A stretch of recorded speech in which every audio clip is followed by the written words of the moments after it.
Dios les bendiga, amados hermanos. De nuevo aquí estamos para compartir con ustedes el mensaje de Dios.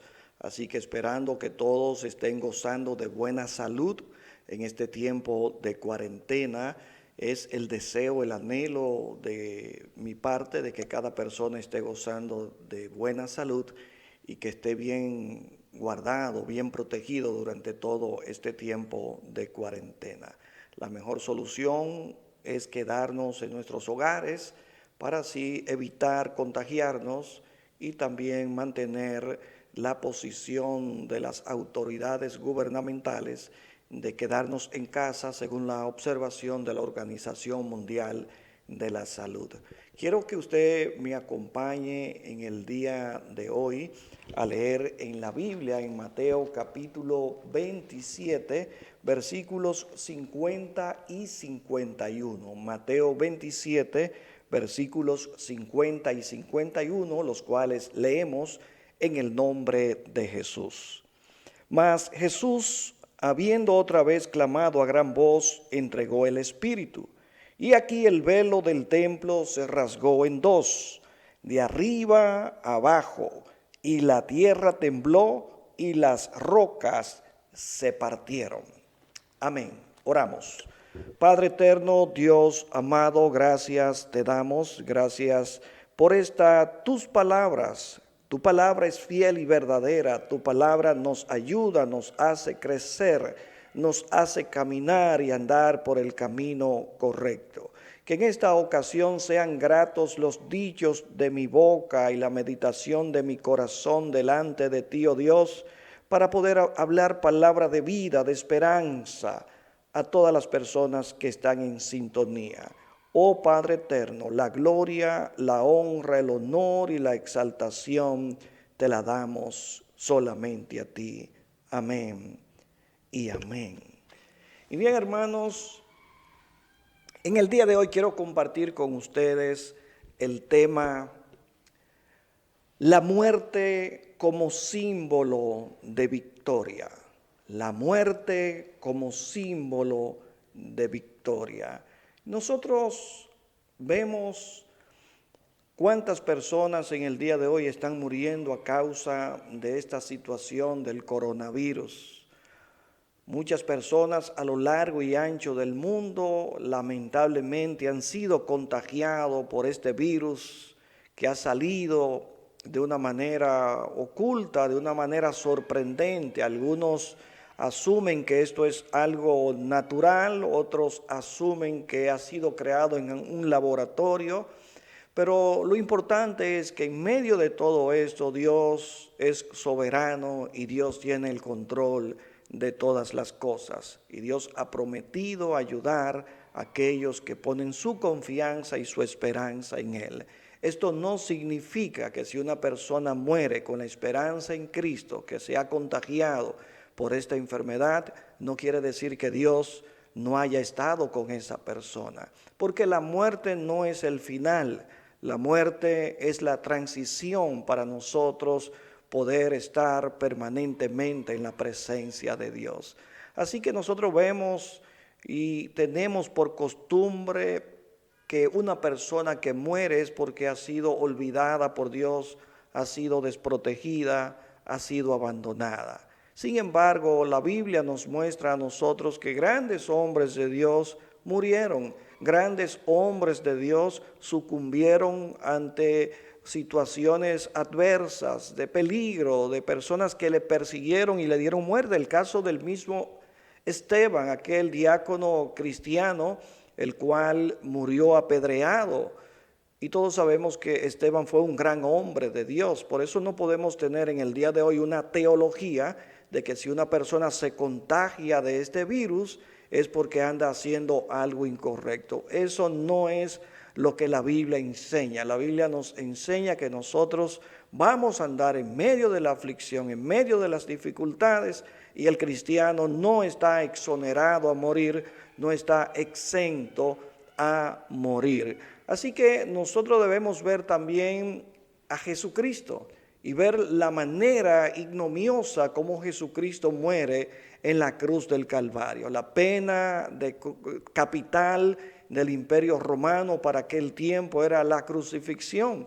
Habían heredado este sistema de crucifixión de los persas y ellos lo habían adquirido el Imperio Romano, y toda persona que delinquía, toda persona que era disociativa en medio de la sociedad, entonces lo llevaban a esta muerte. Los ciudadanos romanos estaban exonerados de morir en la cruz a menos que hubiesen cometido una gran falta, y en el caso de que fuesen soldados, si estos desertaban del ejército, entonces eran reo de morir en la cruz. Pero nosotros vemos que nuestro Señor y Salvador Jesucristo, aquel que nunca cometió pecado, muere en la cruz del Calvario. Por eso no podemos tener una teología de que si a alguien le pasa algo cruel es porque ha cometido pecado. Pero aquí vemos que Jesucristo nunca cometió pecado y sin embargo murió de la forma más cruel y violenta de la época del Imperio Romano. Aquel Salvador, aquel Dios en forma humana, entregaba su vida a favor del rescate de todas las personas de esta tierra. Las últimas palabras de Jesús fueron: Padre, en tus manos encomiendo mi espíritu. Y habiendo dicho estas palabras, dice la Biblia que Él entregó el espíritu. Voluntariamente Cristo fue a la cruz a morir a favor de todos los seres humanos. El registro bíblico que nos atañe en esta hora dice que el velo del templo se rasgó en dos, de arriba hacia abajo. Ahora bien, ¿qué era el velo del templo? Para que nosotros podamos tener una idea, debemos ver primero qué era el templo. El templo era el lugar de adoración a Dios. El templo que había sido construido por Salomón. Recordamos que David ansiaba construir un templo a Dios, pero a causa de que él había derramado mucha sangre, el profeta Natán le advierte con palabras de Dios de que él no iba a construirle templo a Dios. Así que todas las herramientas y utilidades para construir el templo, así como los planos, David se lo proporciona a su hijo Salomón, el cual es el constructor de este templo. Vemos que en los tiempos de Jesús, Herodes había hecho una remodelación al templo. Y allí donde estaba el lugar santísimo, porque habían tres partes importantes en lo que correspondía al templo. Estaba el atrio, que era el lugar donde podía entrar todas las personas, incluso los gentiles. Había un atrio, que era el atrio de los gentiles. Estaba el lugar santo, que era el lugar donde se oficiaban ciertas ceremonias, y estaba también el lugar santísimo, que era el que separaba al lugar santo. Ese velo precisamente era que separaba el lugar santo del lugar santísimo.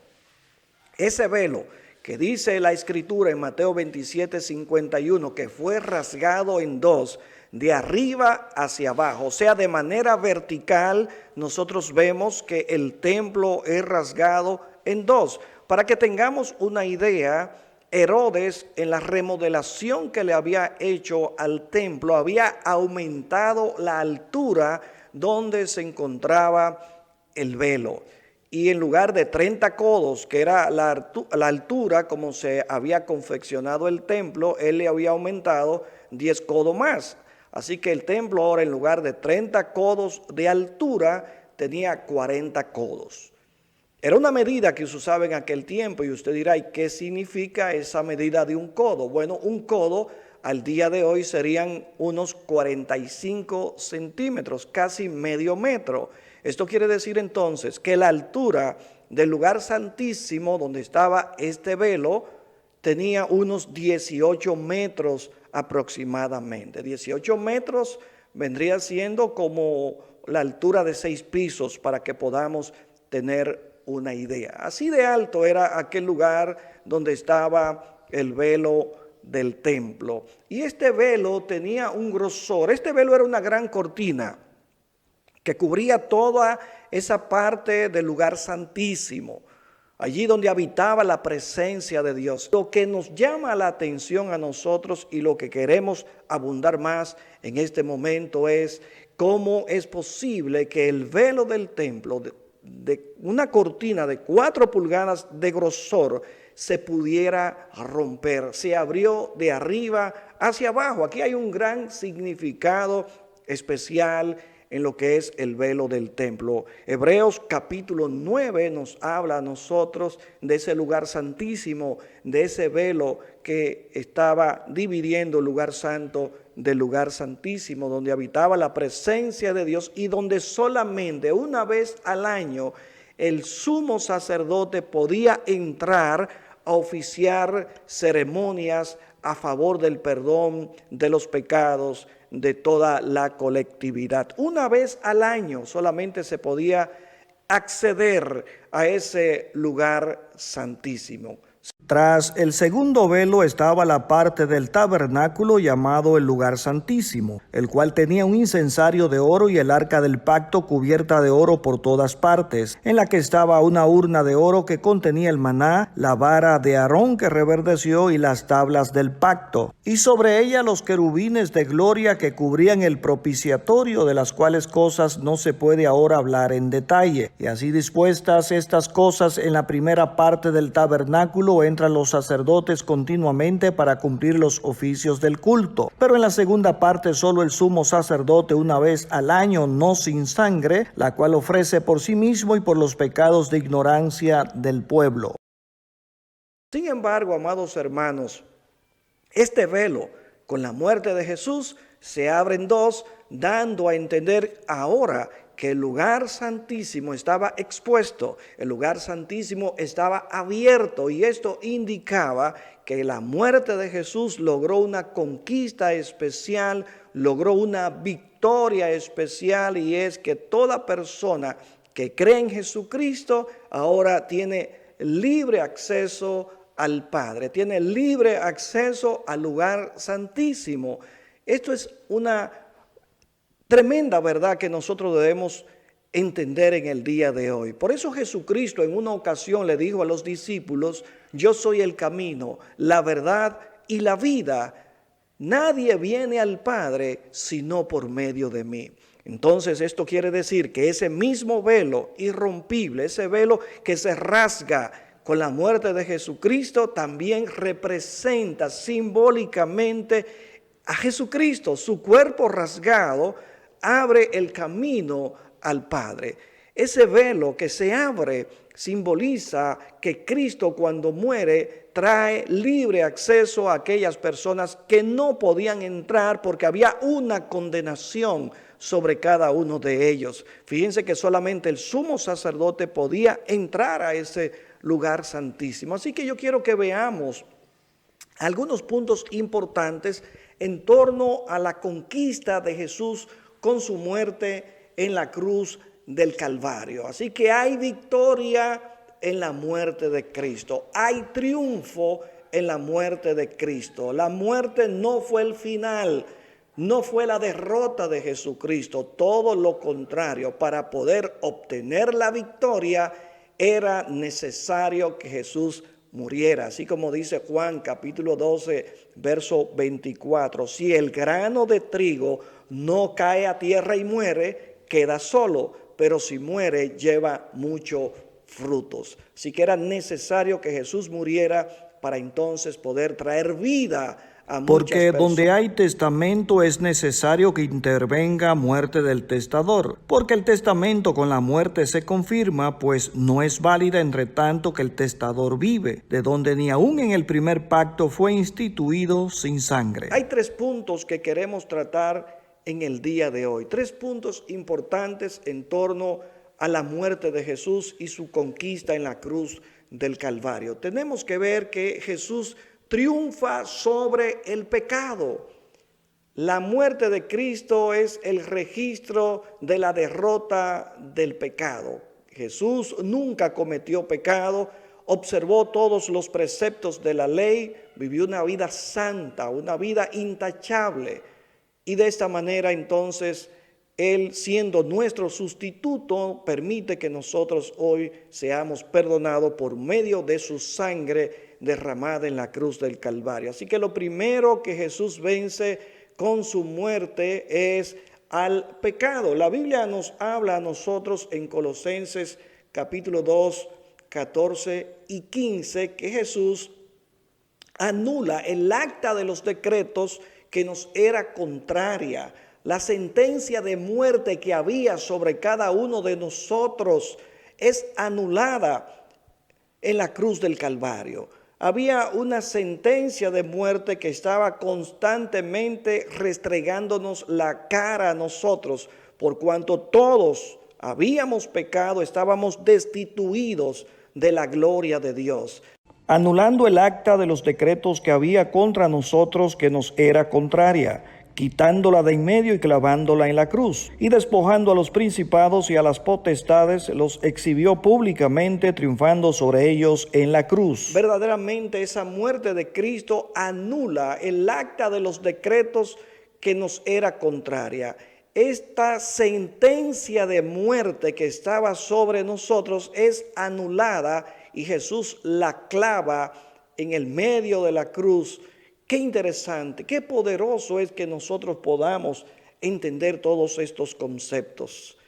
Importante que Jesús vence el pecado, pero número 2, algo importante es que también Jesús vence a Satanás. Jesús vence al diablo. La Biblia nos dice en Hebreos 2:14, así que por cuanto los hijos participaron de carne y sangre, Él también participó de lo mismo, para destruir por medio de la muerte al que tenía el imperio de la muerte, esto es, al diablo.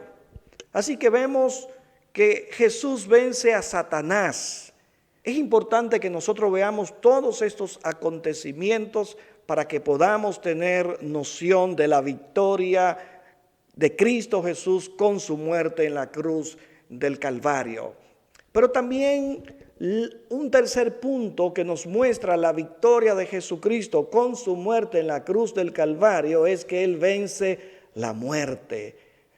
La muerte es vencida por Jesucristo. Con su misma muerte, la muerte es vencida y es sellada esta victoria con la resurrección de nuestro Señor Jesucristo. Fíjense que inmediatamente Jesús muere, cae vencido el pecado. Inmediatamente Jesús muere, Satanás es destruido, es destronado. Y también cuando Jesús muere, la misma muerte es vencida porque Él resucita de entre los muertos. Así que, amados hermanos, hemos visto 3 cosas importantes que Jesús logra a favor de cada uno de nosotros con su muerte. Número 1, Jesús vence el pecado. Número 2, Jesús vence a Satanás. Y número 3, Jesús vence la misma muerte. Importante nosotros ver que ese triunfo queda sellado 3 días después de su muerte con su resurrección. La resurrección de Jesucristo es el evento trascendental de toda la humanidad. Así como la muerte fue el sello de la victoria, la resurrección fue el registro oficial de esa victoria que se había consolidado. Es que como cuando usted hace un acto de venta que luego que está firmado ya está validado, pero cobra mayor importancia cuando usted notariza ese acto de venta. Así mismo la resurrección de Jesucristo es el acto notarizado de Dios de que verdaderamente aquel que había muerto por los pecados de toda la humanidad era verdaderamente cierto. El apóstol Pablo nos habla a nosotros de la resurrección de nuestro Señor Jesucristo. En 1 Corintios capítulo 15 y verso 14, el apóstol Pablo registra estas palabras: y si Cristo no resucitó, vana es entonces nuestra predicación, vana es también nuestra fe. Fíjense qué tan trascendental es la resurrección de nuestro Señor Jesucristo. Si Jesús no hubiese resucitado, entonces nuestra predicación no tendría sentido en el día de hoy. No habría razón de predicar el evangelio de una persona muerta. No habría motivos ni esperanza de predicar de aquel del cual tampoco tenemos esperanza. Por eso Pablo decía en este pasaje que si nosotros predicásemos a Cristo y éste no resucitó de los muertos, entonces seríamos lo más digno de conmiseración Dice en el de versículo todos. 20 de este mismo registro bíblico de Primera de Corintios, capítulo 15, mas ahora Cristo ha resucitado de los muertos, primicia de los que durmieron es hecho. Qué interesante saber que nuestro Señor Jesucristo no se quedó en la tumba. Qué interesante saber que nuestro Señor Jesucristo resucitó de entre los muertos. Fíjense lo que sigue diciendo el apóstol Pablo. Qué interesante. Versículo 21, porque por cuanto la muerte entró por un hombre, también por un hombre la resurrección de los muertos. Estos son puntos claves y vitales. Y dice el 22, porque así como en Adán todos mueren, también en Cristo todos serán vivificados. Aquí está el punto trascendental de lo que hemos venido hablando en esta parte. Aquí vemos que el primer hombre, Adán, fruto del pecado, lo llevó a la muerte. Pero aquí vemos que el segundo Adán, el postrer Adán, Jesucristo, vence al pecado y vence también la muerte. Aquí vemos que en la muerte de Cristo hay victoria. En la muerte de Adán hubo derrota. ¿Y por qué hubo derrota? Porque la muerte de Adán fue producto del pecado. La muerte de Jesucristo fue para cargar el pecado de toda la humanidad, fruto del error que cometió Adán en el jardín del Edén. Aquí vemos algo maravilloso. Jesucristo vino a restablecer todas las cosas como Dios la había creado. Dios creó al hombre en un jardín de delicias y Cristo viene a restaurar precisamente ese jardín de delicias, ese paraíso, para llevarnos a nosotros a ese lugar donde Dios siempre quiso que el hombre habitara. Por eso al ladrón arrepentido en la cruz del Calvario, Jesucristo le dijo, hoy estarás conmigo en el paraíso. Interesante nosotros ver todos estos puntos trascendentales. La muerte del primer Adán fue para derrota. La muerte del segundo Adán fue para victoria, porque por la muerte de Cristo nuestros pecados ahora son perdonados. Por la muerte de Cristo ahora nosotros somos reconciliados con Dios. Miren cuántos beneficios nosotros adquirimos por la muerte de nuestro Señor Jesucristo. Así que debemos ver la muerte de Cristo como símbolo de victoria.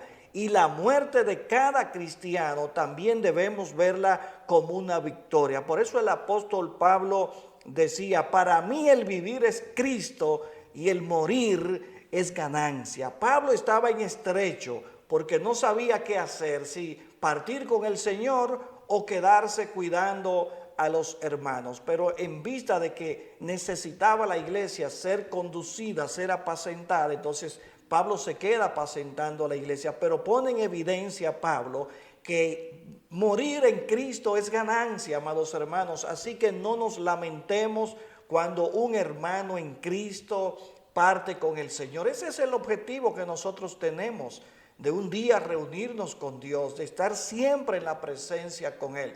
Yo sé que es doloroso la separación física de un ser querido, pero debemos siempre recordar que en Cristo la muerte es una victoria. Toda persona que muere en Cristo ha vencido, ha triunfado, y por eso hoy nosotros nos regocijamos. El mundo entero celebra hoy la resurrección de nuestro Señor Jesucristo. Él mismo lo dijo, Él mismo lo profetizó.